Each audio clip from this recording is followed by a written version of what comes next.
Welcome to the Field Dynamics podcast. We're here to facilitate inspiring dialogues about the nature of consciousness across disciplines, communities, and practitioners, all with a holistic perspective. From energy healing to somatic therapies, from neuroscience to meditation, we believe the most interesting things happen at the boundaries of disciplines. I'm Christabel. And I'm Keith. Thanks for joining us today and enjoy the episode.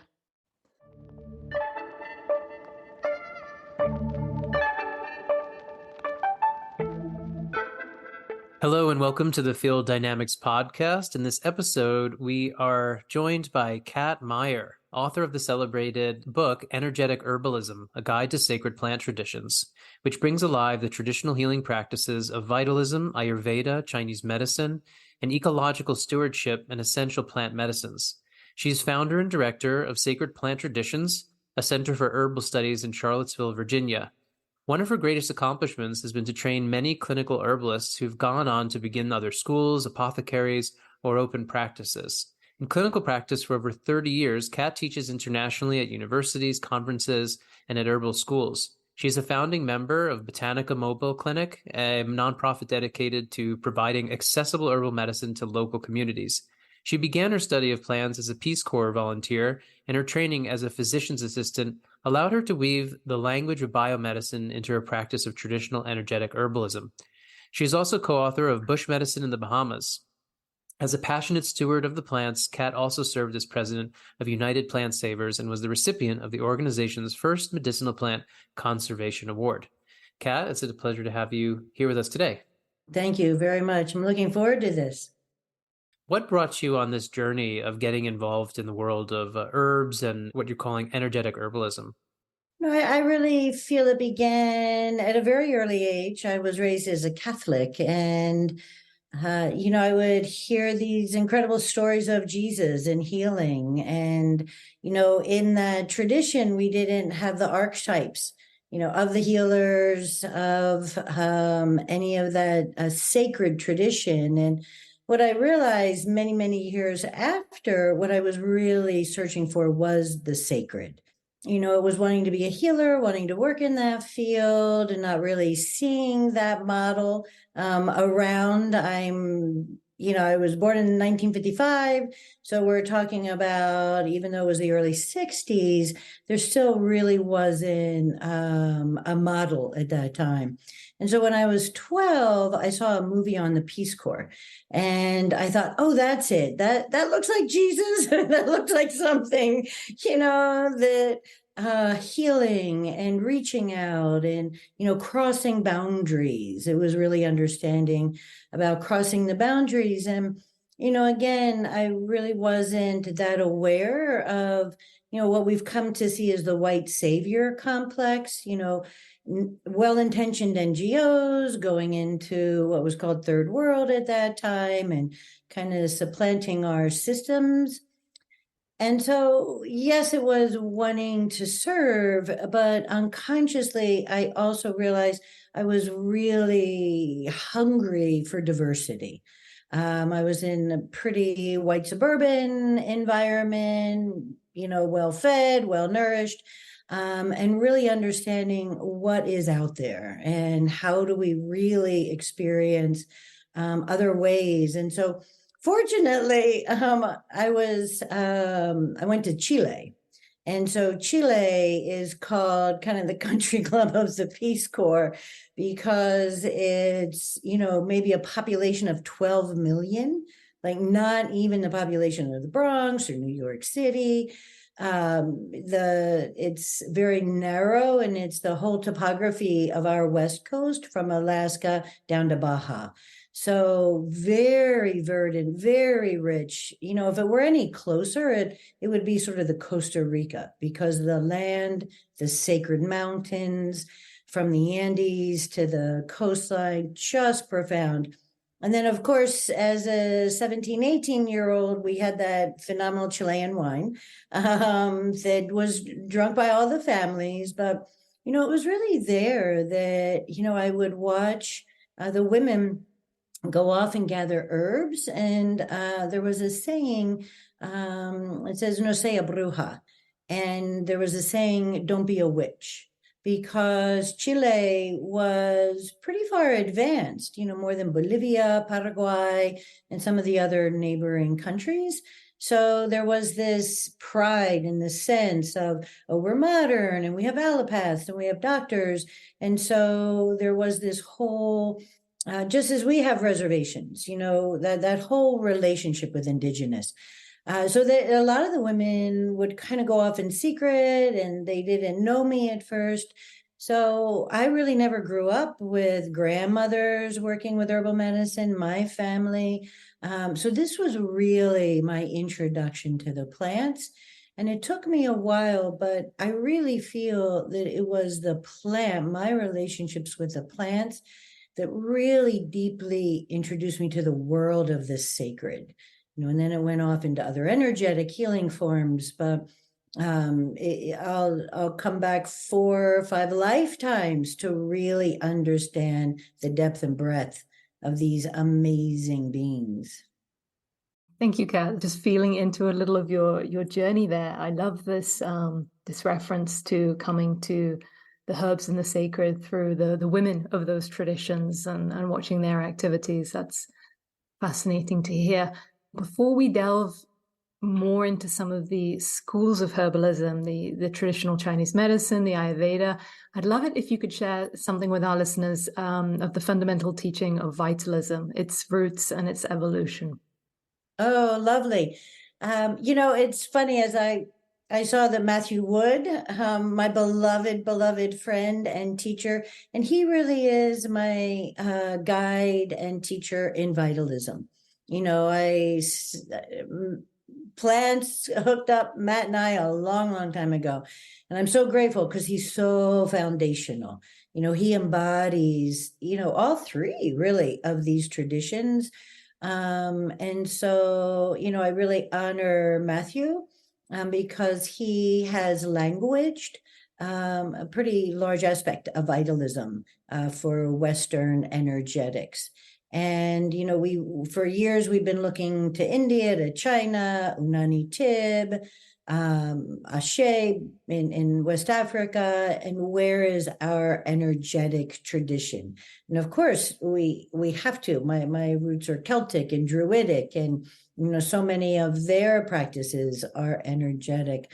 And so traditionally, vitalism harkens back to the Greeks, to the time of Hippocrates, and they were looking at energetics of hot, cold, damp, dry. And Matthew, through the teachings of the eclectic physicians and the physiomedicalists, they really brought the 6 what's called tissue states. And these are, again, are you hot? Are you cold? Are you damp? Are you dry? And then they brought in the Methodist physicians, hundreds of years ago, brought in tense and relaxed. And they're really very simplified because when you look at the 8,000 years, 10,000 years of older systems, they, from Ayurveda, we have our 3 doshas, but then we have the prakrutis of the doshas and layers and layers and layers and, just so much articulation. Whereas for me, I really want people to have a language that they understand. So if I say, well, your spleen qi deficiency is, creating this bloating, already I set up a hierarchy. And I think herbalism and all of the medicine we're involved in, we're really, moving away from that hierarchical roles. There's hierarchy in nature, there's hierarchy in life. But as far as this ruling over, we want to really give agency.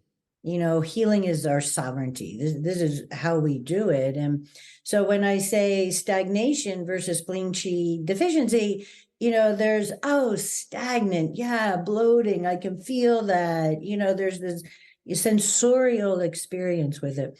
So I've really loved those tissue states, those energetics for our kind of everyday language. And I might slip into a little Ayurvedic here for a minute because, essentially my book was my 3-year curriculum. because I knew I would be closing my school, and that was kind of excruciating because it's hard for herbalists to find really good clinical programs.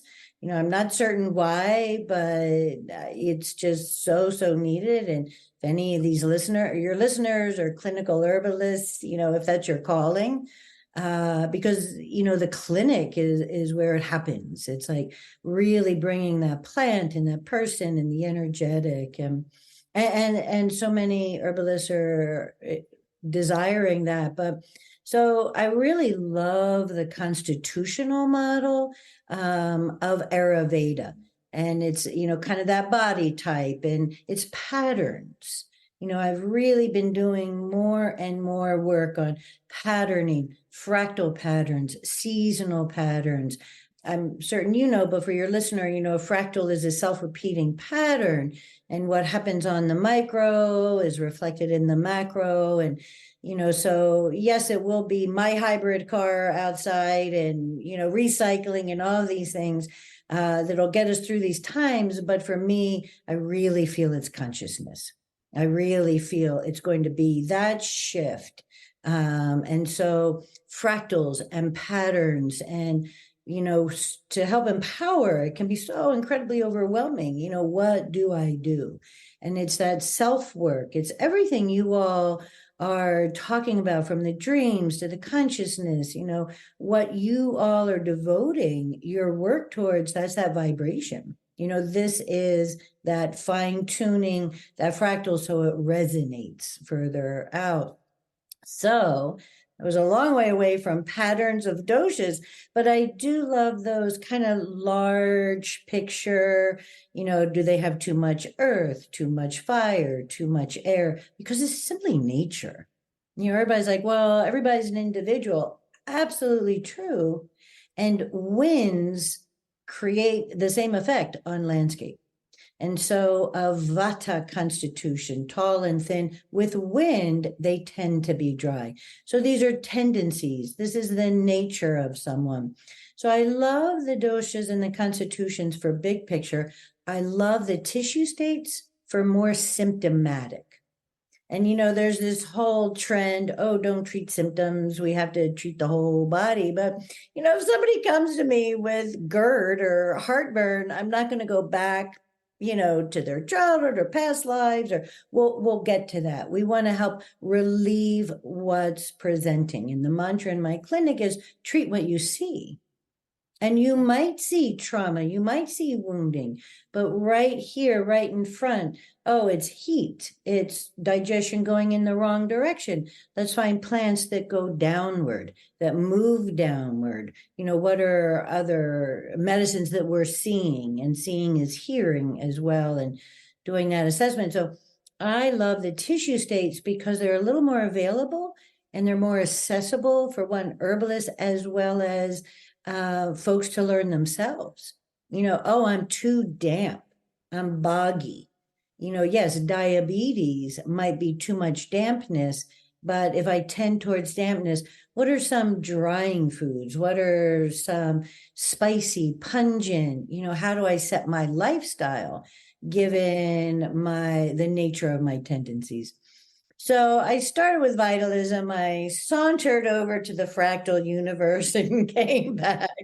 So energetic herbalism has many different meanings for indigenous, astrology, but I just totally dig the fact that most herb schools now are starting. They're going back because, for example, echinacea, that's a cold medicine. And so, the marketing nature goes out, remember in the 80s or 90s, you had a cold or a flu and you took golden seal and echinacea. And both of those are super, super cold plants. So if I'm cold and shivering and I take these cold medicines, I'm going to drive that cold deeper. And so now we're coming to see, energetics. Yes, I might want to take that echinacea, but I'm going to add ginger. I'm going to add cinnamon. I got to warm that up because I have a cold. And so those medicines clear toxic heat. That's a snake bite remedy, echinacea. I've worked a lot with snake bites here in Virginia, and it clears heat.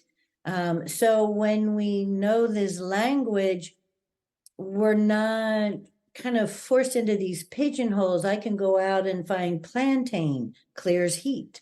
Chickweed clears heat. Here are the weeds I'm gathering out of my garden. These are profound healers. The vitalism really originated in our country from native peoples. And Samuel Thompson, who is attributed as the father of American energetics, he studied with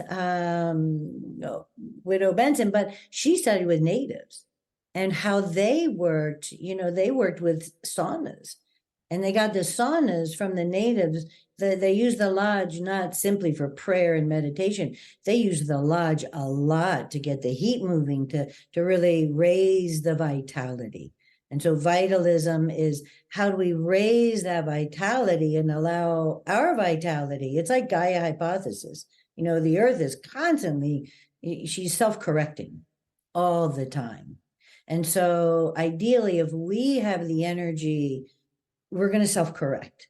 We don't have to go in and use sledgehammers sometimes to do things that we just really want to help nudge the body.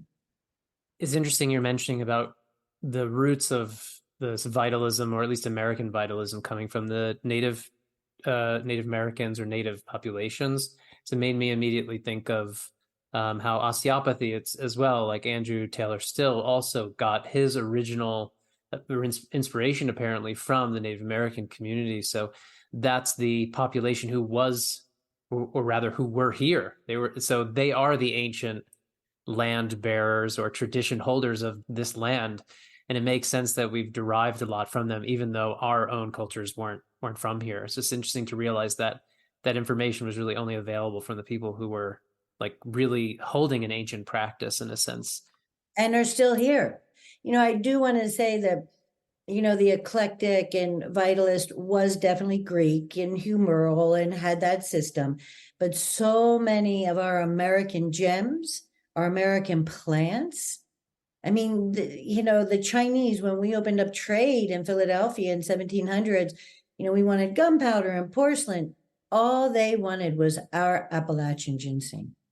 Our ginseng is so superior than their plants. They had never met, the softness, the neutrality. So our Appalachians are one of the richest apothecaries on the planet.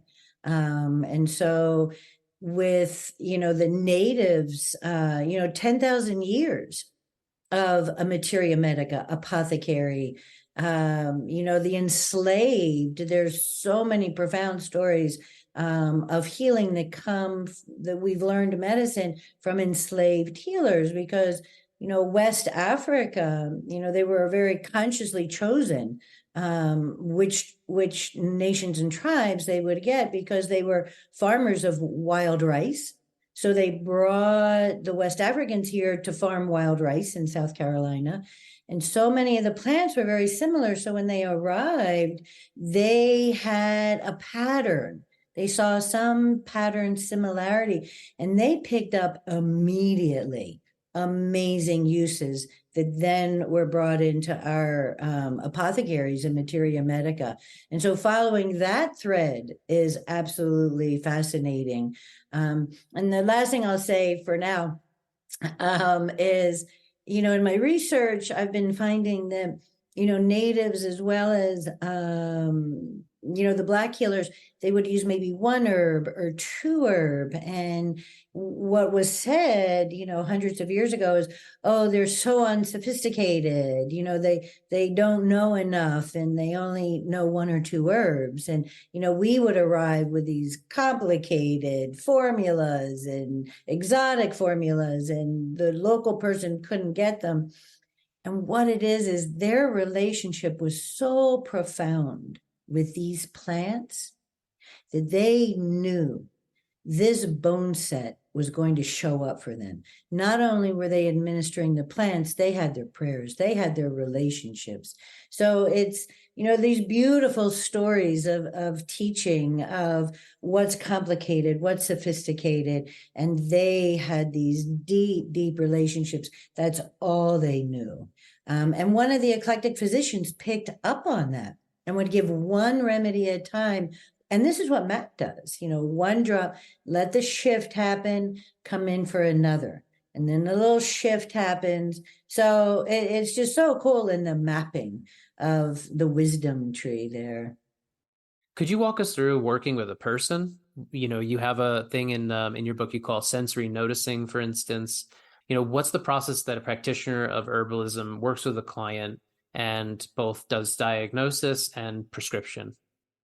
The beauty of herbalism is we have no licensure, and we have fought really hard to keep licensure out of our profession because we did not want to be standardized. And so there's cons to that, no insurance coverage and, validation. That's I can tell you how I work and a lot of other clinical herbalists. And so the simplest way is to say that in general, we don't diagnose and we don't prescribe. That's practicing medicine without a license. We recommend, and it's all about the language, but it's also about the intention. And generally, folks arrive with a diagnosis. There's a usual health intake and getting information and background information and allergies, just as other professions would have. And there's different assessment tools. Some people work with the tongue. In my clinic, I would teach tongue assessment, and that gives a tremendous amount of information.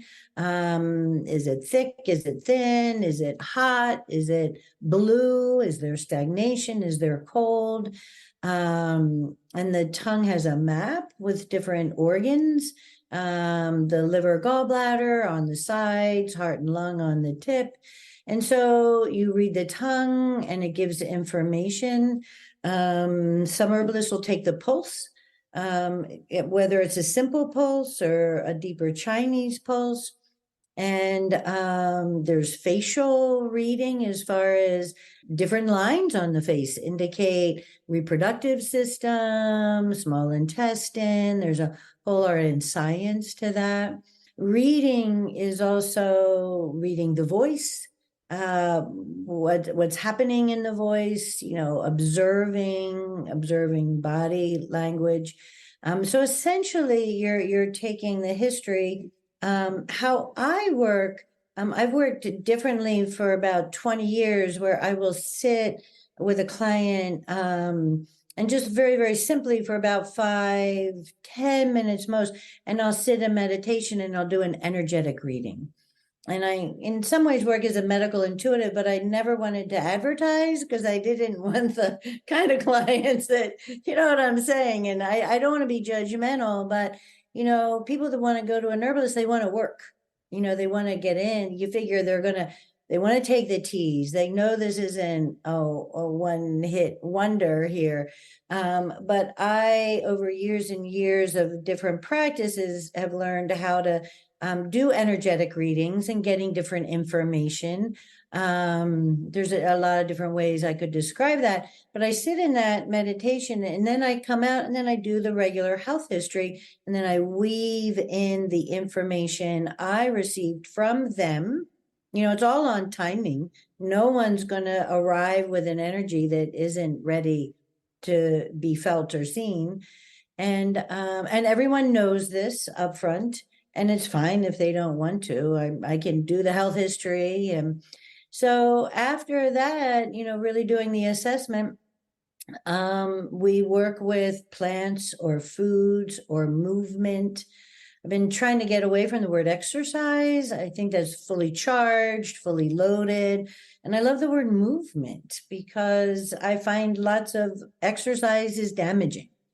And exercise is shaming, and there's a whole plethora. So, and I love the word movement, and it feels a little more inviting, and movement is walking, movement is swimming, whatever that is.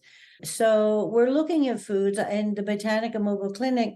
We work with a lot of unhoused folks. So we're not going to Whole Foods and getting organic, but we are providing organic herbs. And I'll tell you what, they totally appreciate it. They're equal in all ways, and they are so grateful that we're bringing primo herbs, or we're getting Food Hub primo food and not leftovers. And how do we nourish? And so I work really, really simply with a lot of people, because I work a lot with low income, and you start where they're at. A lot of times, Elliot Cowan was a teacher of mine, and he taught you never take something away without first giving them something. So before you say give up, let's nourish, let's relax, let's just help them get into their body, feel a little better. Because if you're going to go give up something, it's not going to feel very good, because that is a medication for you. For some reason or other, your body is needing that, taking that. So let's work around that. Everybody at this point knows the right things to eat. So I just love giving nervines. I'm a huge fan of bitters. My students are like, is there anybody you don't give bitters to? And I'm like, probably not. They're the ones that are already taking it, or because it's all about digestion. And so the bitters are all about digestion, and they're all about embodiment, because they're about relaxation. And most bitters have a downward direction. And so I find that most of our challenges are mental anxiety, in the mind, in the head. And so if there's any way that I can help subtly and simply help them drop in to parasympathetic, that alone will they can do that for a month. See what it feels like to feel relaxed, to feel calm. And, I just kind of noticed I just stopped eating da-da-da. It helps. It's all liver governs change, it's vision. So we really want to help support that, organic change as best we can, and then move in. So I start a lot with nervines or bitters. If it's acute, it all depends on what's presenting. I'm a huge fan of teas.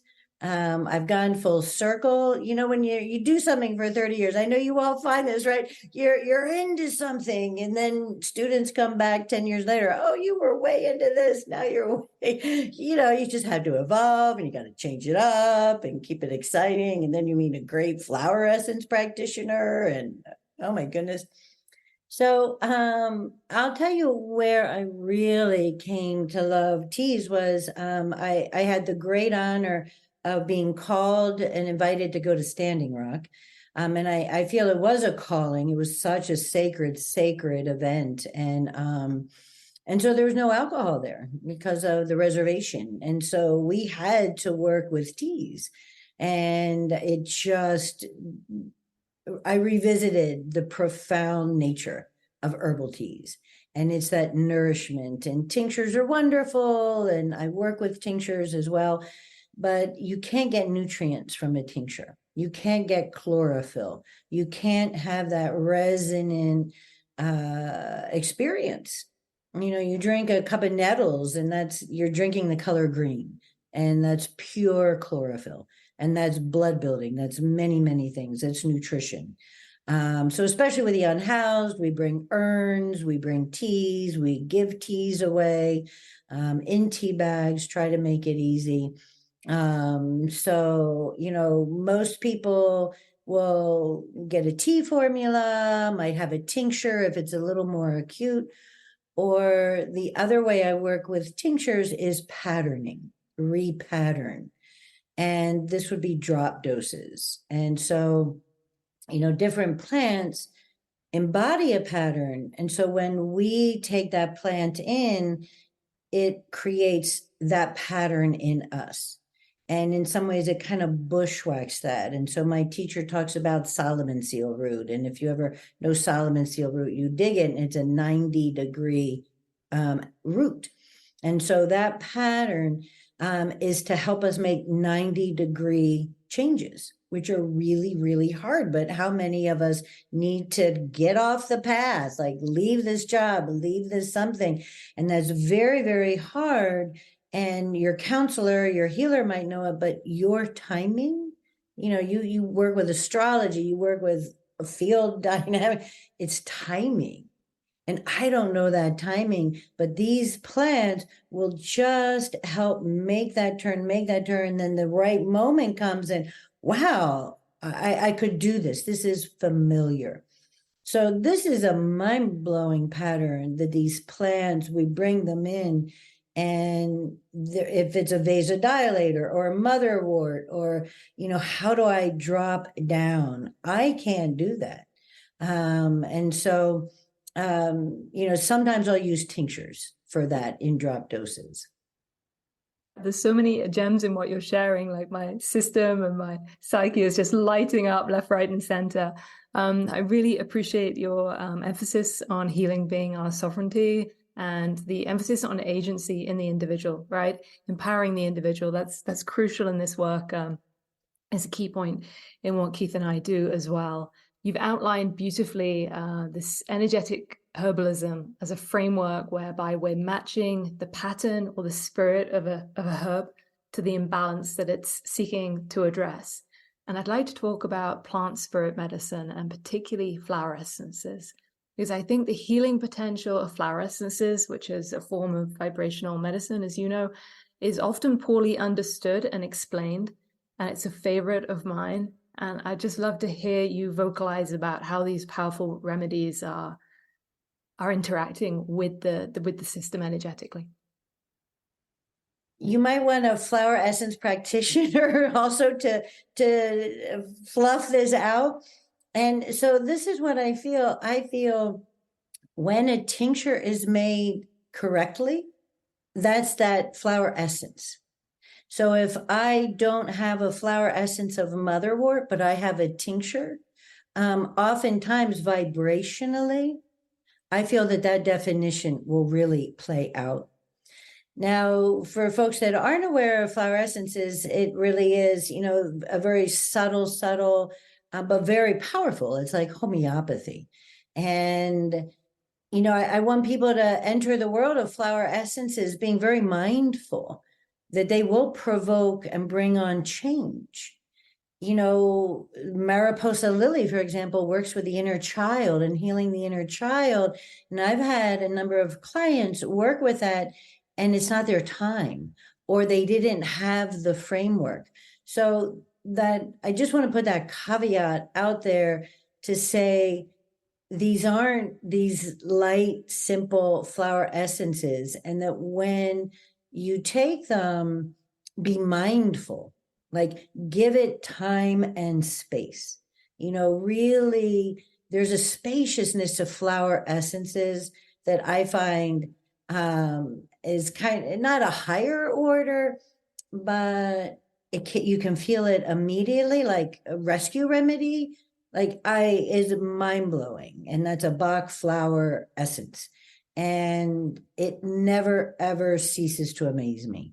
During COVID, I had nurses put it in their drinking water. They were frontline. They were, that shock and fear and tension. And so, the flower essence, there's different ways to make it. Generally, it's one flower in, very, very clear water. I don't think it has to be distilled, but I think it has to be the highest, purest water in a bowl without any words. It really is a clear bowl. And I tell folks, look out at yard sales for kind of old-timey, just plain glass bowls without any imprint, because that flower, that imprint of the flower and the medicine, and that medicine definition then goes into that remedy, and that's what's called the mother tincture, and then you can go make other essences from there. And so these are addressing primarily, mental, emotional, spiritual challenges, but they're physical. That they eventually, that's why Dr. Edward Bach said, I'm only going to treat this to prevent it from reaching the body, because this is where disease starts. It starts in the emotional realm. So let's really look to that and ease that in all the different definitions. Because I also think in the age of sustainability, these are crucial. We're not going to, gathering tons of rhodiola, gathering massive amounts of plant material. This is, for me, definitely a medicine of the future. My teacher works a lot with flower essences. And so there's a woman who makes these Hawaiian, dolphin and whale and these vibrations and bringing them in. And so there was one flower essence that this woman had a telescope, and for 24 hours, she had the whole galaxy into her essence bottle. And so it was the essence of the galaxy. Right. So we're in this deep, deep apprenticeship. We're at the base of Mount Shasta. It does not get any more cosmic than this. It's late at night. It's cold. It's winter. We're in sleeping bags. We take a dose of this essence, and she never tells us what it is. Right. We just take a drop. And so I don't know if you've ever scuba dived, but if you've ever been scuba diving and you're kind of above coral, and that it's like flying. Right. And you don't want to, you're almost like, oh, am I going to fall down in there? But you're flying. So what happened to me was, was this immediate, it was like an entheogen. It was like this psychedelic journey right out there. And then there was this moment of panic. Will I come back? It was so visceral. And once I had to breathe into it and settle into that, off we went. And so everybody had different experiences. So flower essences, that's a whole world awaiting me to go and find. So there's these experiences, not simply the plants. I have heard, Dale, the idea that each dewdrop in the morning in the environment is in fact an essence for the constellation for the current night sky, because it's holding those imprints. Oh my goodness, I love that. Wow, so these super moons that seem to be happening, like super blue moons, or that would be such a profound essence then. Thank you. Thank you for that.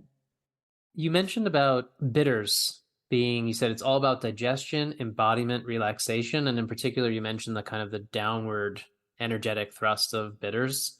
I'm curious to get from you. I like these kinds of questions. What would be the best or your favorite in terms of the world of herbs? One for embodiment, one for the opposite direction, let's say instead of down, up.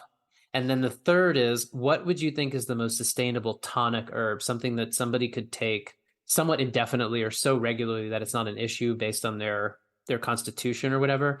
And the tonic, for those who are listening, a tonic herb would be something more like almost like a building, energizing, maybe you could better define it, but it's something like that where it tonifies. Well, it's so funny because, during that conversation of the super blue moon and the dew, I was way out there. I was like, oh, where are we going to go next? And then when you mentioned the word bitters, it was like, boom, I'm back and thank you. And, in some ways, knowing what these plants are, you can bring them into your body. And so that's why it's so wonderful to do one herb at a time. I'm always recommending, do skullcap for 2 weeks and just see what that feels like or who that is. So bitters, yeah, all the herbs, that's kind of part of vitalism. That's part of energetics. They all have directions, and this is the flavors. This is kind of who they are. So I think roots are incredibly grounding. And everybody's going to have a different flavor. I find dandelion and burdock root, I don't find them that bitter because they're very, very sweet. They have inulin. mucopolysaccharides. So they're very nourishing, they're very grounding, they're building. And the flavor sweet is building. And it's the sweet of foods. It's sweet carrots, sweet squash, sweet burdock. So I find building herbs to be generally grounding and embodying and creating matter, if you will. And I find, the roots really have that. They kind of have a solidity, as well as they have those properties of bitters, which bring you into that parasympathetic. And that parasympathetic is rest, digest, have sex, enjoy, receive. And it's hard a lot of times when people are expanded to really receive. And so we want to embody in order to have that. And so the rising energy, all volatile oils, when you smell rosemary and thyme and sage, and, it's this immediacy of awakening. And it keeps you awake on a long trip. It keeps you, I always have kind of sniffers, just if I'm falling asleep or I'm kind of dozing off, or if I want to come alert. They really heighten the alertness, and that's kind of this pungency, and that's very moving. So, they're the herbs kind of for memory, but they're the volatile oil sage. And you don't need much of these. A lot of times these are super pungent, and you don't need a lot. Of course, there's always Tulsi, which is pretty pungent and very, very aromatic, right? It's in the basil family. So, just bruising Tulsi or holy basil is profoundly evocative, very, very spiritual. I find journeys with holy basil to be very, very profound. So I'd say any of the aromatics, which is why, like, say, for example, peppermint, if you have indigestion, you kind of don't want peppermint because peppermint goes up. It's awakening. So a lot of people say, oh, I tried peppermint and it didn't work. Well, the direction wasn't right. So peppermint is very enlivening. People trying to get off coffee or caffeine, strong peppermint teas can really help that clarity. And gotu kola. I'm a huge fan of gotu kola, Centella asiatica. And it does grow here. It does grow local now. It's from India, Hawaii. It's a tropical plant, but we can get it growing. So I love gotu kola for that. And then the tonic, golly, that's like picking a favorite child. Looking tridoshic, kind of across the board. I do love oats. I think they're nutritive. I like oat tops. Not so much oat straw. I think the oat tops have more nutrition. I think, especially for now, our nervous systems, and especially for grief, I find oats to be a very specific plant for help moving through grief. They tend to be a little dampening with long term. So, it's always nice to take a break. It's always nice to take a break from food, or it's what's called pulsing. But I love oats. I do love nettles, but nettles is drying. So you might want to add a little marshmallow, a little violet leaf. I mean, violet is ubiquitous, right? I mean, it's like all over. That is such a profound medicine for many, many things, from cancer, but it's nutritive, more vitamin C than oranges per weight, very mucilaginous and moistening. So I love nettles and violet for a tonic, moistening and then very nutritive. I have a question about homeopathy and this idea of the constitutional remedy. So the single remedy for a person for their constitutional picture as a lifelong remedy, right? We have Nat Mur or something like that. What's your perspective on that? Or do you have any insights or availabilities about that concept?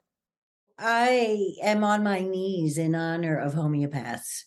And so I believe it to be true. I think we're all born in Chinese medicine. It's called your causative factor. and it's an element. With Ayurveda, it's prakruti. It's at that moment of conception. And so in homeopathics, it's that constitutional remedy at that moment of inception. And here's your life pattern. I'm not trained in discerning that. I've seen miracles happen working with brilliant homeopaths and folks that are working with their constitutional remedy. I think we change. I think the world changes, but we have that basic pattern. But it's not something that I'm trained or skilled in order to offer or recommend. I just find it one of the absolute mind-blowing tenets of homeopathy. Going to a homeopath, it's what, a 4-hour intake to fill out, what time of day. And, but that's their world, and the geekier the homeopath, the better, and really detailed. And they come out with one remedy. So it's fascinating. It's wonderful, Kat, even just to hear your parallels of that to the other sciences, the other life sciences, and to see how that corresponds. I didn't know about that relationship there with the moment of conception in Ayurveda, for instance. Right. And I'm sure, West Africa, there's always that, Iboga now is a popular entheogen and one to be absolutely worked with only somebody that has really traveled in that world. But, that's an ancestor. How traditionally Iboga was used in West Africa is to communicate with ancestors and origin, and going to a point of origin of healing. So all peoples, with a cosmology, it's simply the creation story. It's not a myth, it's a creation story from whence we cometh.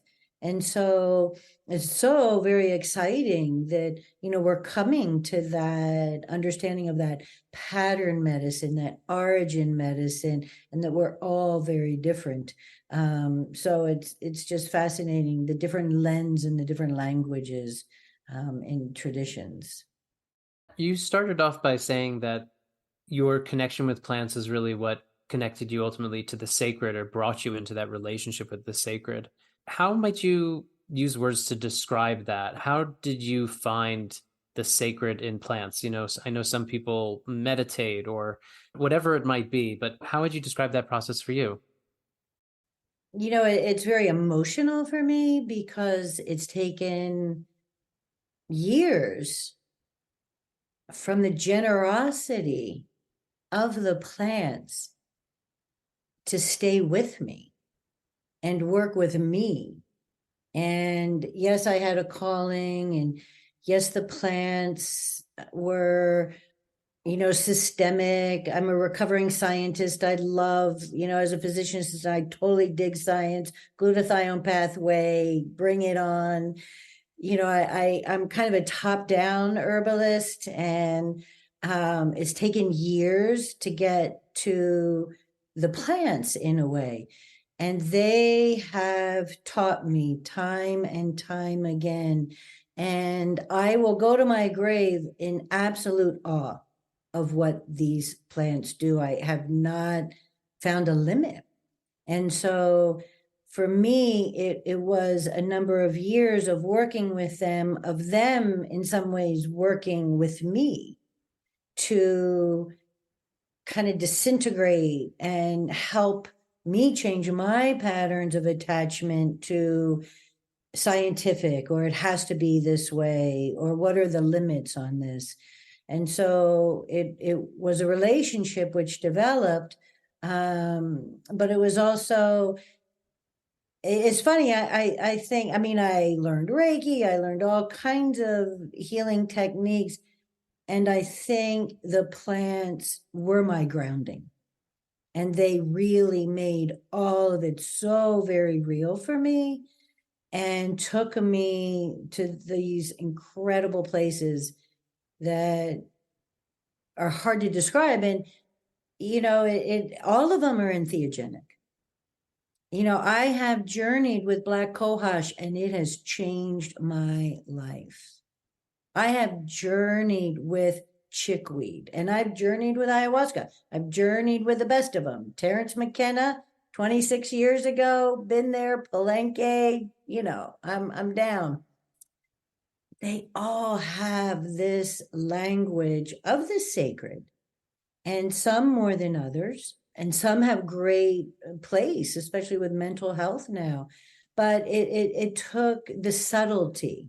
I think I really, really needed the plants to help me understand how soft and subtle the sacred really is. That's kind of a amorphous reply or response, but I have to say it's still happening. I'm still ever humbled, on my knees. And in fact, the older herbalists get, sometimes we're even more humbled and we just still can't believe it. And it's a beautiful wisdom way. It really is. And there's so much more to know. I do respect the work with entheogens that's happening now. We have to be very, very mindful of context, of set and setting, of commercialization, the sacredness, who are the people, where it's medicine of place. I'm a huge believer in the medicine of place of, what are we harvesting? What's that land history? I'm in Virginia, Civil War, back and forth, war, tons of war here.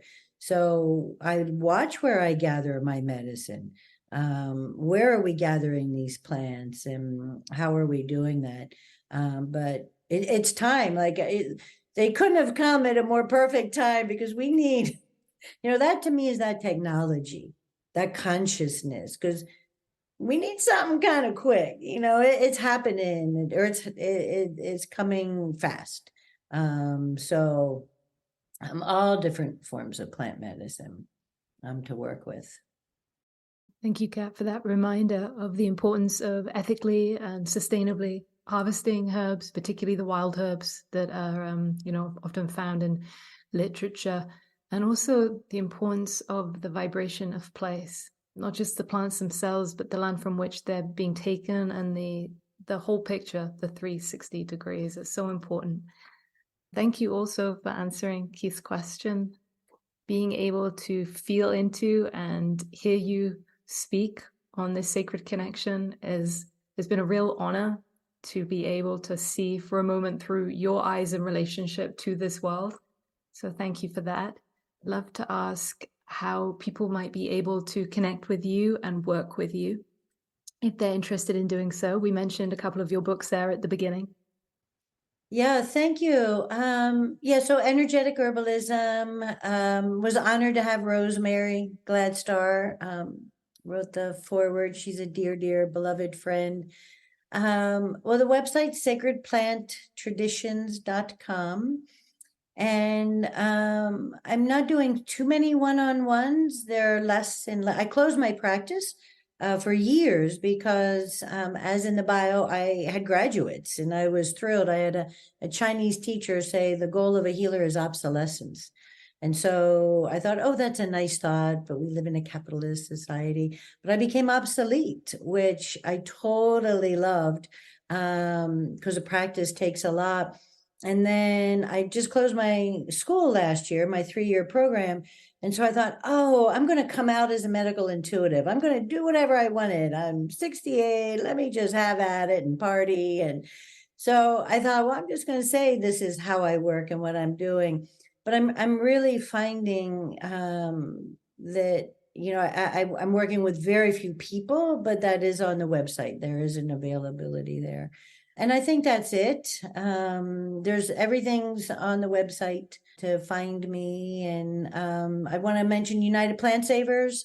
Huge fan of United Plant Savers, working deeply, deeply with endangered native medicines. And again, a lot of that information is on the site.